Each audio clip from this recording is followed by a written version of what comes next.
So let's think about this. What if much of our suffering was, in reality, a choice? Sounds, sounds intense, right? Well, today we're going to dive deep into an ancient wisdom that proposes precisely that. We're going to break down the teachings of Dr. Miguel Ruiz and his fundamental work, The Four Agreements. It's basically a Toltec guide to personal freedom. So let's kick off with this phrase from the book, which is, it's incredibly powerful. Sounds radical, doesn't it? This idea that suffering is a choice and not something we're forced to endure is precisely the starting point for this entire analysis. It forces us to pause and think, okay, where does all that suffering come from then? And more importantly, how can one stop choosing it? Very well. According to Toltec wisdom, the root of all this mess lies in what they call the dream of the planet. And what is this? Well, let's imagine we all live immersed in a kind of collective dream, a reality that is, well, built with a lot of rules, beliefs, fears that in reality we never chose, but which nevertheless we have accepted as if it were the only possible truth. And they call this process domestication. You see, ever since we're born, society, our parents, school, religion, everything keeps teaching us how we should be, what we should believe, and how we must behave. And it works with a super simple system, the one that's been around forever: reward and punishment. In the end, what happens?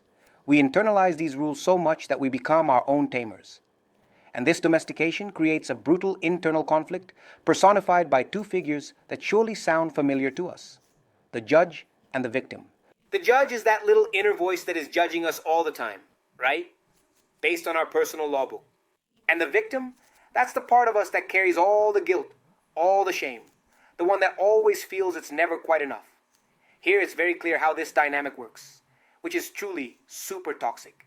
On the one hand, the judge condemns us for every slight error, and on the other, the victim suffers that punishment, not just once, but time and again.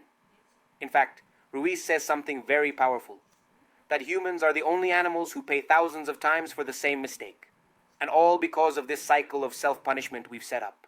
And the outcome of all of this, then, is what the Toltecs refer to as the mitote. What exactly is the mitote? Well, just imagine a bustling market, a complete chaos with thousands of voices talking all at once inside our minds. That noise, that constant commotion, is what prevents us from seeing reality as it truly is. And what's even worse, it keeps us from seeing who we truly are. But if the problem is ancient, the solution is too. So let's stop talking about the problem, and let's focus on the solution that comes, you see, from this powerful wisdom of the Toltecs. So who were the Toltecs? They weren't a nation or a race. They were more a society of, well, men and women of knowledge, scientists and artists of the spirit in ancient Mexico. They were true masters in the study of consciousness.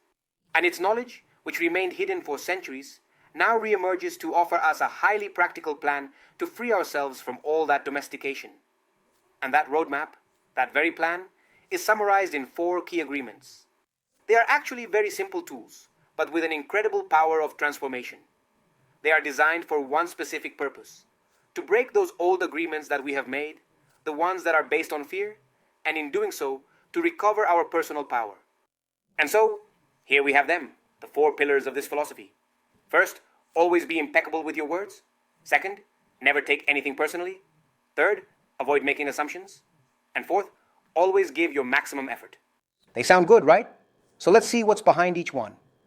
All right, let's dive into the first one, which according to Miguel Ruiz himself, is the most important of all. Be impeccable with your word. The word impeccable is curious because it literally means without sin. And in this context, to sin is nothing more than going against oneself. It's that words are, they are pure magic, a tool with tremendous power, but a double-edged sword. They can be used as white magic to build, to express love, to create, or they can be used as black magic. The clearest example is gossip, which the book describes as a computer virus that enters the mind, releasing emotional poison, destroying everything from within. We move to the second agreement. This functions as a kind of protective shield. If you truly manage to internalize it, you become immune to the venom of others. That is, neither insults will hurt, nor praises will inflate your ego. Nothing affects you. And the reason is what we see in this quote, which is, it's just great. Nothing that others do is for you. They do it for themselves. It's that everything that other people say or do is simply a projection of their own reality, of their own dream. To take it as something personal is deep down the greatest expression of selfishness. It's thinking that the whole world revolves around us. And of course, when this is truly understood, the feeling of liberation is total. Let's go with the third agreement. Don't make assumptions. This goes straight for the jugular of almost all the misunderstandings we have. The mind needs answers to feel secure, doesn't it? And if it doesn't have them, what does it do? It just invents them. We make assumptions, believe them blindly, and from there, we build up dramas and suffering that are completely unnecessary. And the solution, though sometimes a bit difficult, is incredibly simple. To ask. Instead of assuming what the other person thinks or feels, you must have the courage to ask, to communicate clearly.